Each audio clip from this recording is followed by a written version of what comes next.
Hello everyone, good morning. So, tingnan po niyo guys ang ginagawa namin sa ngayon. Gusto naming maliligo dito early in the morning kasi ang fresh ng dagat, ang ginaw-ginaw guys, ang fresh ng water. So, nahihirapan po kaming umabot sa water talaga kasi ang lakas ng low tide guys. So, ang laki ng low tide sa ngayon. It's about mga 50 meters along the shore ang ginagapangan po namin. So ito po guys, makikita nyo ang laki-laki ng mga bato at nahihirapan langoy po na landaan kami ba? gumagapang kasi hindi naman masyadong Langoy hindi na landaan naman ba? Ako ang bakibali. delikado ang bato Kamang guys, ba? pero ang dami-dami guys, parang bato lang talaga ang madadaanan po namin pa-reach sa water.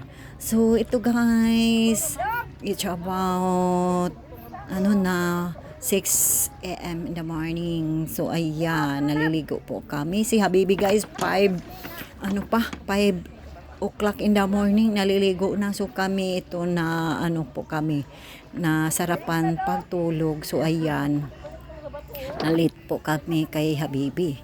So ayan guys, yung kasamahan ko ito pala hindi pa siya na umabot sa water. So nahihirapan din siyang gumagapang guys sa mga bato-bato.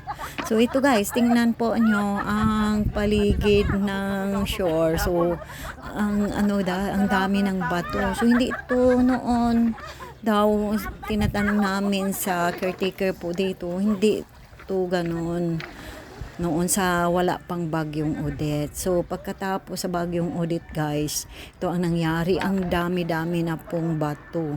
So makikita natin ang linis-linis kasi lang to guys, purely beaches lang po ito sa lugar na to. It's about 20 minutes ang biyahe namin from Surigao City here in this beach resorts guys, G&E Beach Resorts. So ayan, parang kami lang ang naliligo dito sa ngayon guys. Wala pang mga guests sa resort na ito kasi siguro guys, hindi pa nila trip ang pagliligo dito na beach. So, ayan guys, nasisiyahan na po kami umaabot. Yung kasamahan ko hindi pa umaabot guys hanggang ngayon. Parang, guys, tinutulungan na lang po siya ng asawa niya. Ayan, kasi natatakot siyang umabot doon sa water. Kami, lumalangoy na po kami guys.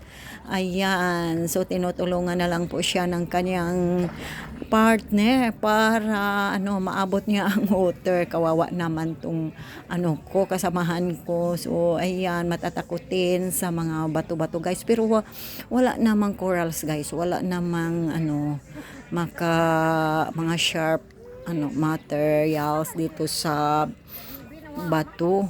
So ayan, ito na po, na-enjoy na po kami dito guys sa pagliligo. Masarap ang tubig, ang linis-linis at saka ang ginaw-ginaw sa ngayon kasi umagang-umaga pa guys, yung mga kasamahan ko naliligo na at kami din ni Habibi. So si Habibi guys, tapos na, ako na lang ang naiwan. So tingnan nyo guys, yung mga bato na ito guys, hindi natin to makikita pag high tide. So sa ngayon, ang laki-laki ng low tide, that's why ito po ang nakikita namin na malalaking bato guys, na mahihirapan tayong makaapak pag hindi tayo naka-beach shoes. So ito, dapat guys maka-beach shoes po tayo dito kasi pag hindi, parang natakot tayo pag baka may guys, baka ang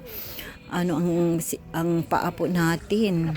So guys, ito lang po sa ngayon. Thank you for watching my video. God bless.